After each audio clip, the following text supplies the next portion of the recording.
Bien, bonjour, je m'appelle Édouard Léoni, je suis le président du parti politique Calédonie Nouvelle Réunie qui a été créé l'année dernière pour s'occuper enfin du quotidien des Calédoniens. Alors aujourd'hui, on vous présente le principal point qui est la vie chère en Nouvelle-Calédonie. On va exposer ça en 3 éléments, 3 phases. Première phase, les mesures que la CNR propose pour lutter contre la vie chère. La deuxième phase, c'est le cas pratique des producteurs de fruits et légumes, des grossistes et des protections de marché. Et le troisième temps, c'est l'objectif principal de la CNR en matière de lutte contre la vie chère. Alors, les mesures, quelles sont-elles? Lors de la réunion du 7 mars 2019, la CNR a proposé à son nombreux public les mesures suivantes. Première mesure, pour l'alimentation, nous proposerons la création d'une centrale publique d'achat pour les produits de première nécessité. Cela permettra de réduire les marges des grossistes et de maîtriser le détail. Ensuite, la généralisation des coopératives de produits agricoles par la suppression des intermédiaires et la création de vergers semi-publics dans le Grand Nouméa. Cela permettra aux agriculteurs de disposer de commerces au détail dans lequel ils seront actionnaires et aux classes défavorisées de se nourrir à moindre frais.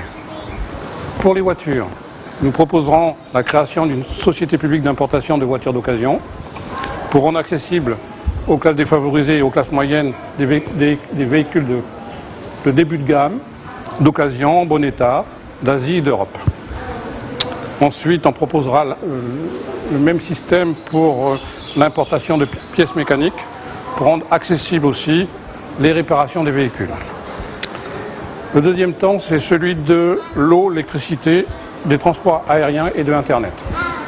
Pour l'eau, nous proposerons la territorialisation des services de l'eau afin d'éviter les dérives du grand tuyau de Tantouta.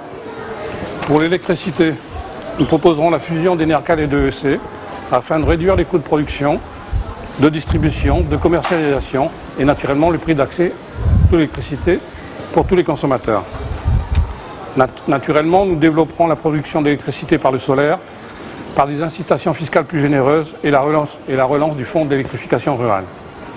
Pour les transports aériens, nous proposerons la fusion d'Aircal et d'Aircalin afin d'en faire une low cost en lien direct avec Qantas et Air New Zealand avec des durées de vol inférieures à 2 heures vers les îles Loyauté, le Vanuatu, l'Australie et la Nouvelle-Zélande afin enfin que la majorité des Calédoniens puissent partir en voyage plus facilement.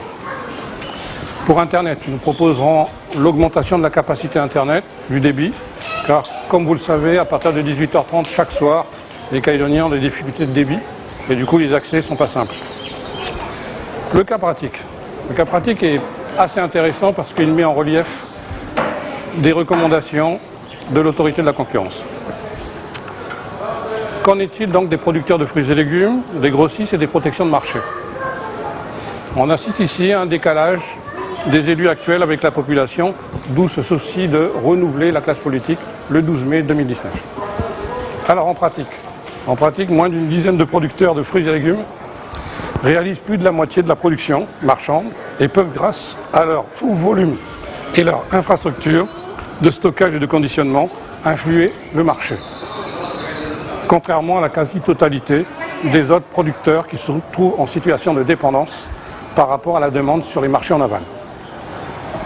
En effet, la concentration des grossistes sur les marchés de la distribution, en gros, et la domination du réseau des grandes et moyennes surfaces sur le marché de la distribution, au détail, dans le Grand Nouméa, créent de fait un déséquilibre des forces entraînant des pratiques anticoncurrentielles.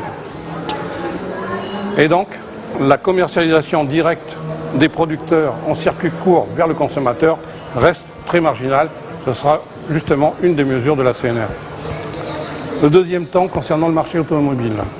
Le marché automobile comprend 4 grandes concessions et plus de 150 garagistes.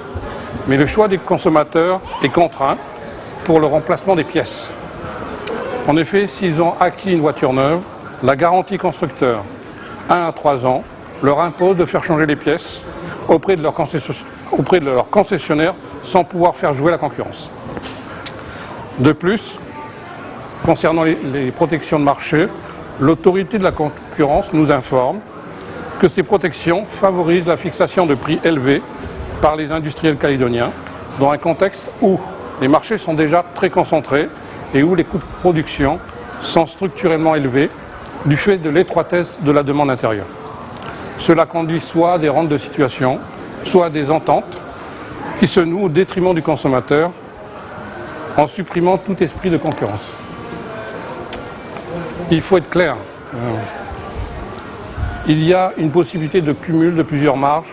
Par exemple, si vous importez des marchandises d'Asie, eh bien vous créez une centrale d'achat en Chine qui prend sa marge en exportant vers la Calédonie, deuxième centrale d'achat, et ensuite il y a une distribution au détail. Donc il y a 3 marges sur la filière de commercialisation. Il est donc normal que depuis trop longtemps, les prix en Calédonie soient trop élevés. Ainsi, cette situation-là conduit à un déficit commercial structurel. Par exemple, en 2017, il y a eu un déficit structurel de 268 milliards par rapport aux exportations. En conséquence, la CNR, lorsque les Calédoniens auront retenu la CNR le 12 mai 2019, réorganisera le marché des fruits et légumes, va se lancer sur une étude sur le marché des grossistes et sur le marché de certaines automobiles, les véhicules d'occasion de début de gamme, et enfin le marché des protections locales qui a fait entendre parler de lui depuis 3 semaines.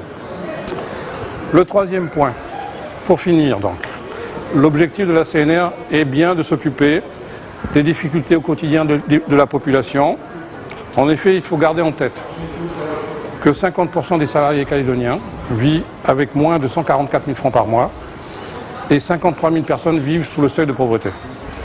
Face à cela, il y a les loyers d'habitation, il y a les crédits immobiliers, il y a le prix de l'eau, le prix de l'électricité, de l'essence, des billets d'avion et naturellement des produits de première nécessité.